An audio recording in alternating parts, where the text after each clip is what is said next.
Donc, juste pour rappeler, comme vous le savez tous, donc, et comme c'était dit par Karim et ensuite par Isabelle, les maladies rétiniennes héréditaires sont dues à des générescences des photorécepteurs et de l'épithélium pigmentaire. Et des photorécepteurs, comme vous savez aussi, il y a deux types, des bâtonnets, plus en périphérique, et les cônes, plus en central. Et quand il y a une maladie et il y a une dégénérescence de ces cellules, très grossièrement, on les divise donc en maladies avec PET périphériques qui sont dues à des PET de bâtonnets en premier, donc bâtonnets cônes, ou PET centrales qui sont des cônes bâtonnets. Et comme vous avez aussi entendu, il y a une grosse hétérogénéité clinique par rapport à l'âge de début et la progression et la sévérité des symptômes de ces maladies. Et ça pose des défis pour les comprendre parce que chacune peut être différente. L'autre chose, c'est des maladies génétiques et ça peut être dû à des mutations ou des fautes d'orthographe dans des gènes qui sont soit dans l'épithélium pigmentaire, soit dans les cônes, soit dans les bâtonnets, mais peu importe, parce que comme Isabelle a très joliment décrit, si un meurt, l'autre va mourir. Un ne peut pas vivre sans l'autre. Et donc, il y a plus que 280 gènes maintenant aujourd'hui. Et ce qui est encore plus compliqué, c'est parfois la mutation dans le même gène peut donner une maladie qui est complètement différente. Par exemple, un bâtonnet cône et un cône bâtonnet. Et donc, tout ça, ça fait des défis, des gros défis, donc, pour développer des traitements. Et jusqu'à il y a à peu près une dizaine d'années, le modèle qui était plus utilisé pour étudier les maladies, c'était les souris. Parce qu'on peut provoquer des mutations chez les souris, donc on peut avoir un modèle facile au laboratoire. Le problème, c'est que la structure et distribution des photorécepteurs chez les souris, ce n'est pas comme chez l'homme. Et en plus, l'œil de souris est vraiment petit par rapport à notre œil. Il est 7 fois plus petit. Donc, si on veut tester l'efficacité d'un médicament, ce n'est pas pareil de le mettre dans quelque chose si petit que quelque chose de plus grand. Donc, l'idéal sera vraiment de pouvoir le tester dans les cellules humaines. Mais on ne peut pas faire ça au niveau d'un person. Et donc, comment on peut le faire? Et c'est ça la révolution, c'était à peu près en 2009 maintenant, c'était d'utiliser les cellules souches, et pas n'importe quelle cellule souche, c'est des cellules souches pluripotentes induites. Et c'est des cellules souches, en fait, on ne les prend pas de l'embryon, mais on les génère nous-mêmes au laboratoire. Donc, comme ça, on passe de beaucoup de considérations éthiques. Et ces cellules sont devenues vraiment un outil puissant. Et nous, au laboratoire, donc, on les utilise pour générer des modèles humains de cellules de la rétine. Donc, ce qu'on fait, c'est, via le centre de référence, on prend des morceaux de peau de patients qui ont une mutation dans un gène spécifique qu'on veut étudier. On met en culture ce morceau de peau et on sort les cellules. Et ensuite, on les traite avec un cocktail de facteurs bien connus qui va faire à ces cellules de perdre les caractéristiques de peau. Donc, ils ne vont plus être du peau. Et on va les faire revenir à l'état cellule souche qui est un peu équivalent à un état bébé. Donc, on les ramène à leur jeunesse et on leur dit, vous démarrez dans la vie à nouveau et vous devenez ce que vous voulez. Et nous, on les guide donc soit vers l'épithélium pigmentaire rétinien ou soit vers les organoïdes. Et c'est ça que Karim a décrit un peu ce matin. Et ces deux modèles, ils ont la même mutation qui est portée par le patient. Parce que quand on a une mutation dans un gène, il peut apparaître qu'au niveau de l'œil les problèmes, mais il est dans toutes nos cellules de corps. Donc maintenant, on a dans la boîte un petit peu l'œil de patient, la rétine de patient. Et donc, on peut l'utiliser pour, par exemple, valider des mutations comme pathogènes, pour dire que oui, ça va donner une maladie, donc ça aide le diagnostic moléculaire. on peut utiliser ces modèles aussi pour comprendre, pour cette fois aller voir vraiment dans la rétine qu'est-ce qui se passe. Et on peut les utiliser donc pour tester l'efficacité du traitement. Donc maintenant, nous, on utilise presque plus de modèles souris et tous nos projets sont basés sur ces modèles humains. Et donc, on a, par exemple, on utilise l'épithélium pigmentaire, on a plusieurs patients pour des mutations dans 3 gènes qui sont importants au début pour l'épithélium pigmentaire. Et on a également beaucoup de modèles de patients dans des gènes de photorécepteurs. Et parfois, on est obligé de générer les 2 tissus parce qu'il y a des cellules ou des maladies pour lesquelles les 2 tissus dégénèrent peut-être un peu ensemble. Donc aujourd'hui, par contre, je vais que concentrer sur les organoïdes qui sont c'est des petites structures 3-dimensionnelles qui contiennent les photorécepteurs. Donc, pour générer ces modèles, on prend nos cellules souches et on les laisse grandir, pousser dans un milieu qui va favoriser la différenciation en neurones. Et en fait, on a des petites structures qui ressemblent à des donuts qui poussent dans les boîtes. Parfois, ils sont à côté d'un plage d'épithélium pigmentaire. Comme ça, on peut les repérer. On les dissèque et on les met en culture tout seul, flottant. Et pendant ce temps, ils vont se modeler tout seuls.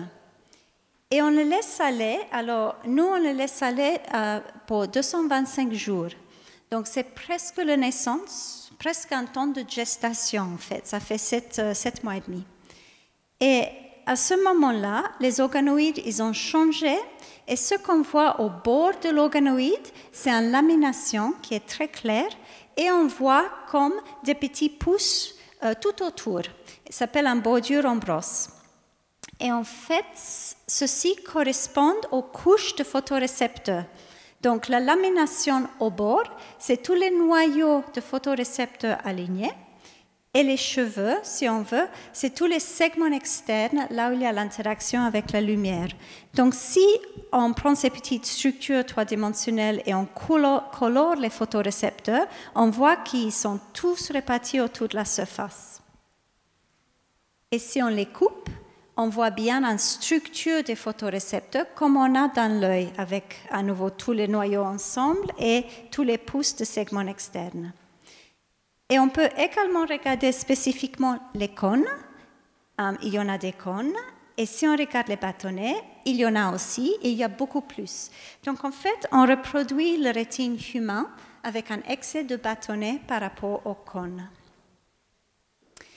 Et donc je veux vous montrer une des maladies sur lesquelles on travaille actuellement, ou une des gènes plutôt, pour lesquels on utilise les organoïdes, et c'est le gène CRX. Donc, CRX, c'est un gène, c'est un des premiers gènes qui est exprimé lors du développement de la rétine.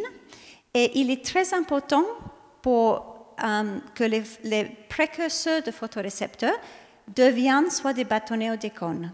Donc, quand il est là, par défaut, il va plutôt pousser les cellules vers les cônes.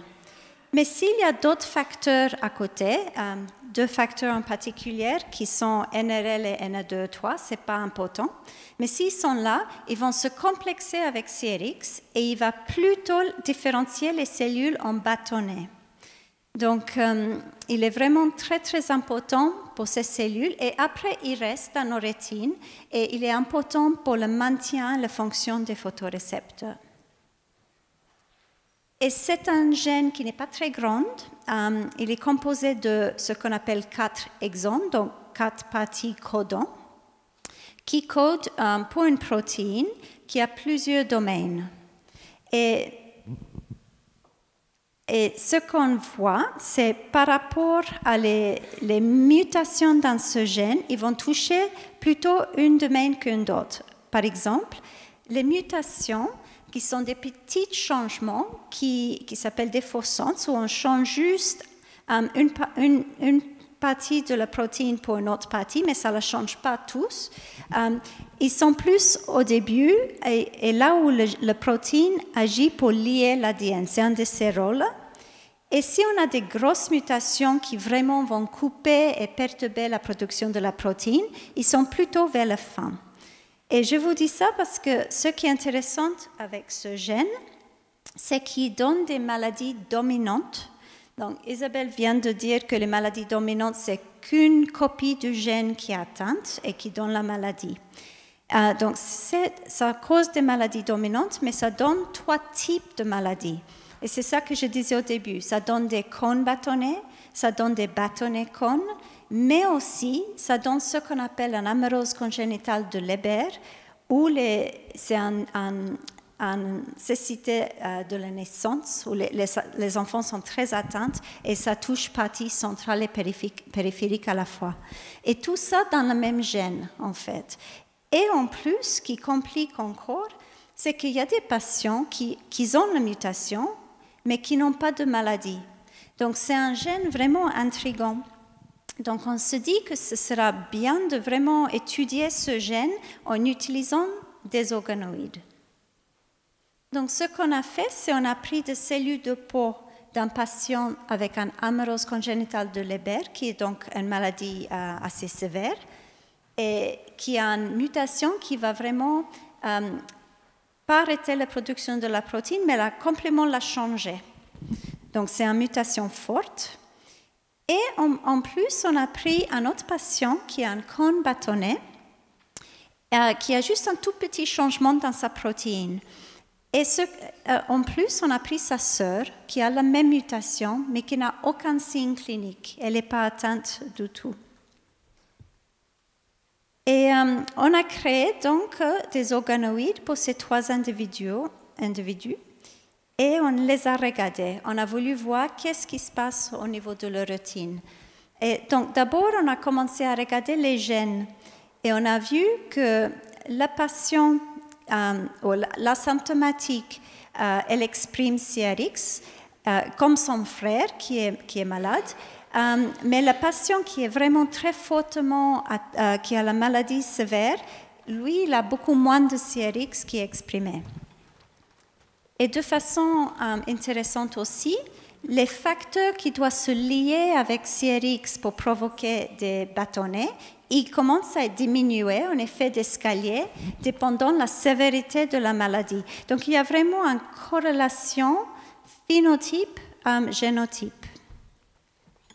En plus, on a regardé en particulier les bâtonnets, donc la rhodopsine. Donc la rhodopsine, c'est le pigment visuel qui nous permet de voir. Et on voit que chez les organoïdes contrôle, il est à un fort niveau. Il est un peu moins dans le ceux qui n'a pas de signe clinique. Il est encore moins dans le cône bâtonnet. Il n'est pas détectable dans l'amérose congénitale de Leber. Mais de façon intéressante, les cônes ne sont pas pareils. Pour les opsines des cônes, donc le pigment visuel des cônes, les patients avec le cône bâtonnet et l'asymptomatique, ils ont l'air d'avoir soit pareil au niveau que le contrôle, ou soit plus, mais à nouveau, l'amérose congénitale de Leber, on ne le détecte pas. Et quand j'ai parlé de ces petits cheveux, donc on voit très mal ce diapositive, mais en tout cas, les contrôles, ils ont beaucoup de cheveux et pareil, la longueur de ce bordure ambrose va en diminuant dépendant la sévérité de la maladie. Donc, comme j'ai dit, en faisant ces organoïdes de la rétine, vraiment, on peut reproduire dans les boîtes la sévérité portée par les patients. Donc, c'est vraiment très fine. Donc, pour reprendre ça, c'est ce qu'on voit, c'est l'amérose congénitale de Leber, en fait. Il a presque un défaut de développement de ses bâtonnets et de ses cônes, où il n'a pas de segment externe, et donc il ne peut pas interagir avec la lumière. Et c'est pourquoi c'est si sévère, ces symptômes. Pour le cône bâtonnet, les bâtonnets sont diminués, l'expression des gènes de bâtonnet, mais par contre, il y a une augmentation des cônes qui est étonnante. Donc, ça montre aussi qu'il y a une balance à avoir, et si on a trop de cônes, ça peut aussi être néfaste. Et ce qui était vraiment étonnant de l'étude, c'est que le patient asymptomatique, elle a quand même un phénotype. Il y a quand même des signes moins sévères que son frère, mais elle n'a aucun signe clinique, mais au niveau des organoïdes, on peut déceler les changements. Donc, c'est vraiment des modèles très fins, très puissants. Et donc, ça, c'était pour étudier, donc pour comprendre mieux les maladies. Mais du coup, comme on a un phénotype, comme on voit des changements, on peut l'utiliser pour tester une thérapie et voir si on corrige les changements. Donc, on a fait une première étude qui était une étude de thérapie génique. Donc, il s'agit donc d'une thérapie génique classique où on remet une copie saine du gène qui est muté au défectueux. Et donc, on a traité les organoïdes du patient cône bâtonnet et on a vu qu'on a pu augmenter l'expression de CRX et on a pu augmenter l'expression de ses partenaires qui vont aider à avoir des bâtonnets. Et effectivement, si on regarde l'eurodopsine, on a également augmenté l'expression d'eurodopsine dans ces organoïdes. Donc, ça fait une preuve de concept que peut-être en traitant ces organoïdes avec la thérapie génique, on peut peut-être améliorer les signes cliniques. Donc voilà, c'était un travail que, c'est toujours en cours, c'est un travail que je fais avec Jérôme Roger à Paris et aussi en partenariat avec la biotech Varian. Donc je profite pour remercier l'équipe Vision, nos autres collaborateurs et aussi les patients qui ont participé. Et je vous remercie de votre attention et si vous avez des questions.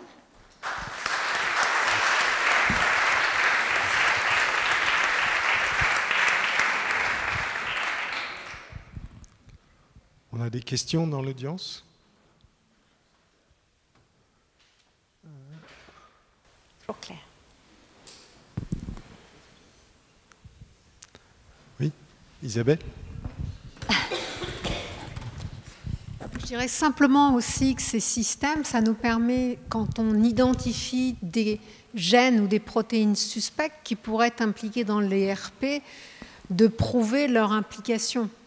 Parce qu'on a probablement un peu plus isolé les gènes les plus fréquents, donc pour lesquels on peut trouver plusieurs familles et par concordance dire finalement ce gène TPPK7 par exemple, il est responsable de la RP. Quand on va être confronté à des résultats de peut-être une famille dans le monde, peut-être 2-3 familles, pour arriver à un diagnostic de certitude, c'est utile d'avoir ces techniques-là, ces modèles cellulaires. Et puis c'est utile, là encore, pour comprendre qu'est-ce qui dysfonctionne, comment on pourrait agir. S'il y a un défaut de différenciation de tel bâtonnet ou de tel cône dans le processus de développement, comment on peut le corriger? Quelle alternative il y aurait? Et puis, une chose aussi qui reste très importante, c'est pourquoi des patients qui ont une mutation ne développent pas la maladie. Qu'est-ce qui influence? Qu'est-ce qui impacte? Qui pourrait être aussi un atout pour traiter les gens, en disant on va vous mettre des facteurs qui ont protégé votre frère, qui ont fait qu'il n'a pas la maladie, et vous, on va vous les donner en quelque sorte. Donc c'est des pistes de recherche, c'est des outils fabuleux pour comprendre et pour évaluer des modes d'action pour être efficaces. Et Vicky, est-ce qu'on peut... Il y a une question tout à l'heure qui revenait beaucoup, de savoir si on peut arriver à trouver un traitement un peu global. Est-ce qu'on peut classifier en fait les différents gènes grâce à cette approche pour savoir si par exemple il y aurait des classes de gènes qui conduisent un peu à la même forme de dégénérescence et pour se dire, ça voudrait dire que peut-être tous ces gènes-là, on pourrait les traiter. Si jamais on trouve un traitement pour l'un de ces gènes, il devrait marcher pour tous les gènes. Essayer de faire des classes comme ça, je ne sais pas, c'est une question. C'est pas impossible. C'est pas impossible parce que, donc comme j'ai dit là, le cône bâtonnet, il a un excès de cône. Et par exemple, on travaille sur un autre gène, donc c'est l'UH2A. Isabelle Odo a parlé ce matin les gènes de Usher. Et on a vu que donc UH2A donne une rétinite pigmentaire et donne un syndrome d'Usher. Et en fait, on a fait les organoïdes des deux formes et ce n'est pas du tout pareil au niveau rétine. Et le rétinite pigmentaire a un problème de bâtonnet comme on s'attend. Et le Usher a plutôt un problème de cône et plutôt un excès de cône. Et c'est vrai que j'arrête pas à faire le lien dans ma tête qu'il y a quelque chose ici entre le cône bâtonnet et l'Usher qu'on ne s'attendait pas du tout. Donc, ça, oui, on pourra du coup essayer de les classer pour voir mieux. Ouais. Tout à fait. OK. S'il n'y a pas d'autres questions, on va avancer.